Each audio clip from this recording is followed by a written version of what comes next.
The National Security Minister, Inspector General of Police, NCCE, the National Media Commission, civil society organizations, among others, appeared before the House to brief members on their state of preparedness for election 2020.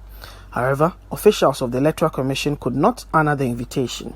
The minority leader described the situation as profoundly disappointing. I should express my profound disappointment in the inability of the chairperson of the Electoral Commission or any of her deputies or any other member or management of our electoral process from not participating in this exercise that were duly notified that she would be here. And probably she must give reason to Mr. Speaker and Mr. Chairman why she should not be cited for contempt. The majority leader, Osei Mensah, provided a justification for the Electoral Commission's absence. I gave an indication to her that Saturday in the morning, because we'll be adjourning Saturday in the morning before we commence, she should be here together with her team. That's to brief us. So I've not shared the information with the minority leader. It's the reason why I was not comfortable even disclosing it. That's what I was just discussing with her. That certainly she has to be here. In relation to happenings at the sit-in, the Minister for National Security, Albert Kandapah, bemoaned the politicization of matters of security. This false notion of insecurity stems from the deliberate politicization of issues of national security in the country. And I think it has become more pronounced as we approach the 2020 presidential and parliamentary elections. An assessment of recent developments in the political space reveals that the false notion of insecurity is fueled by some politicians.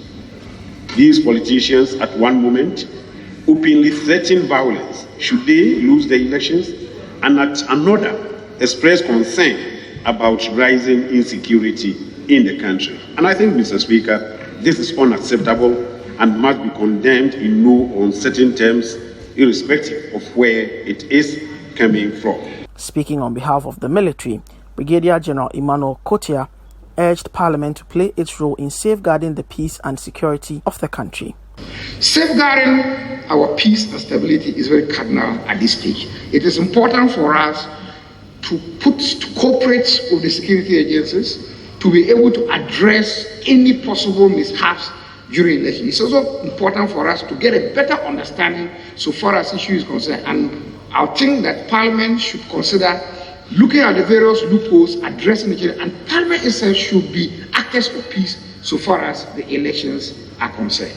The Inspector General of Police, James Opombuenu, called on political parties to commit to peace ahead of the 2020 polls. We urge that all stakeholders must cooperate with us, and then the Speaker, respectfully request our political parties to commit to peaceful election 2020. Ghana is the only country we have, and therefore we must do everything in our power to ensure that we have a peaceful election.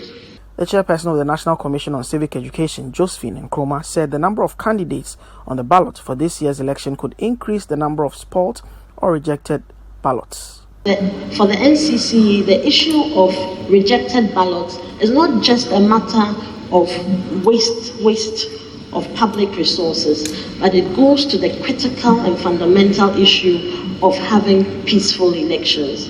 And so we are going to be speaking with the EC to fashion out a uniform and standard messaging when it comes to reducing rejected ballots.